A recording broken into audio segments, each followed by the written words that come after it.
It's tarot time.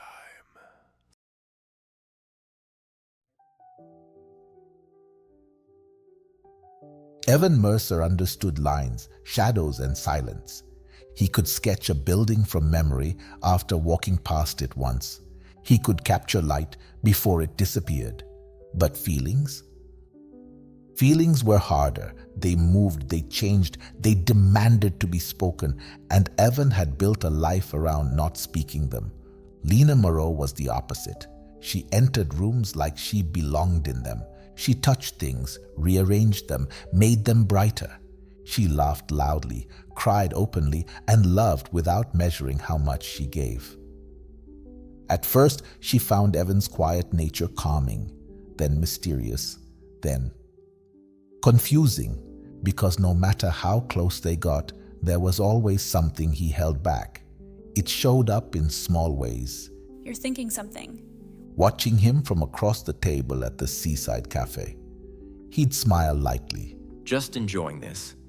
But his sketchbook would later tell a different story. He drew her constantly, not portraits exactly, moments. Lena standing barefoot on the pier, her dress catching the wind. Lena asleep against his shoulder, her breath soft and even. Lena laughing under a broken umbrella while rain soaked them both. Each painting held something he never said out loud. I love this about you. I remember this. You matter to me. But the words never left his mouth, and Lena began to feel it. One night, she sat on the edge of his studio floor, flipping through his scattered sketches. These are beautiful. Evan stayed across the room, cleaning brushes that didn't need cleaning. She held up one painting, the cafe morning, sunlight stretching across her face. You see me so clearly in here.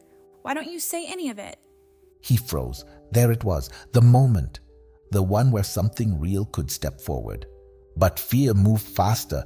It's just easier this way. Lena nodded slowly, not in agreement, but in understanding.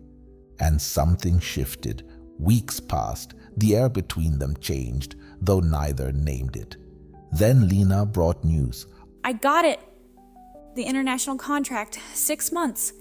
Evan felt it before he understood it, a quiet drop in his chest.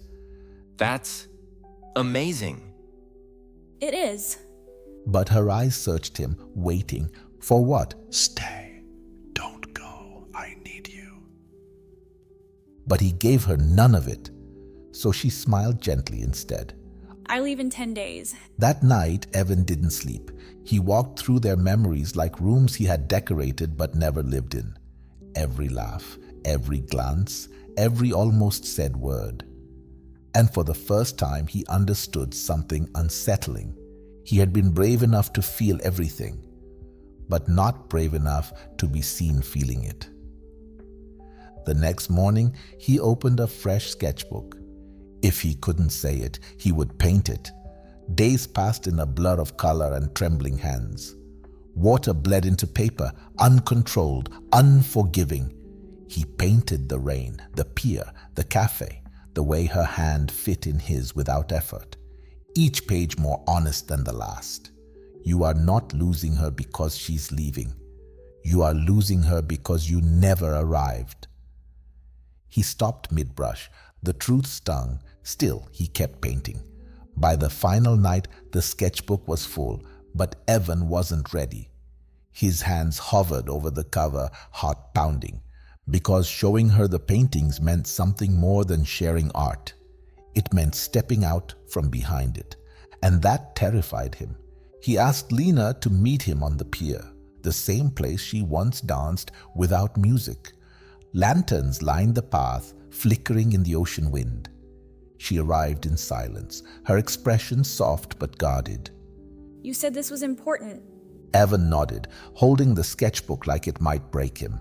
His instinct screamed to open it immediately. Let the art speak. Hide inside it. But something stopped him. This was the moment, and for once, the night had to step forward, not just dream. I've been hiding, not from you, from being seen by you. Lena didn't move. I feel everything. every moment with you. I don't say it. Because once I do, it's real. And if it's real, it can be rejected or lost. His breath caught. And I didn't know how to risk that. The wind moved between them, raw, unpolished, real. Then he handed her the sketchbook. She opened it slowly.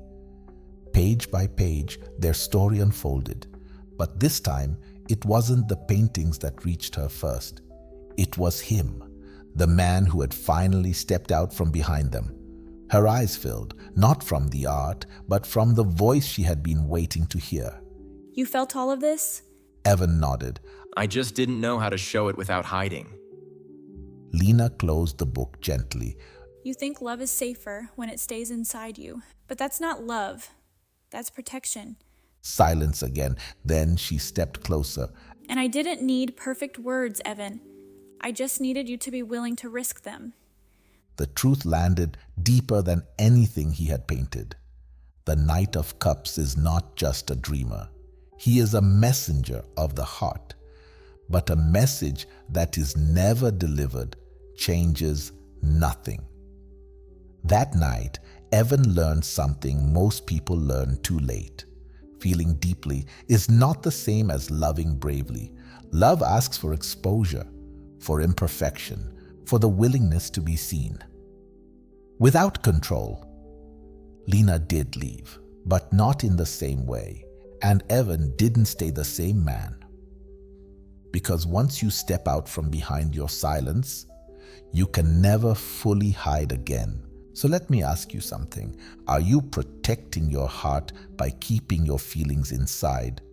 Or are you quietly losing something real because you're afraid to let them be seen?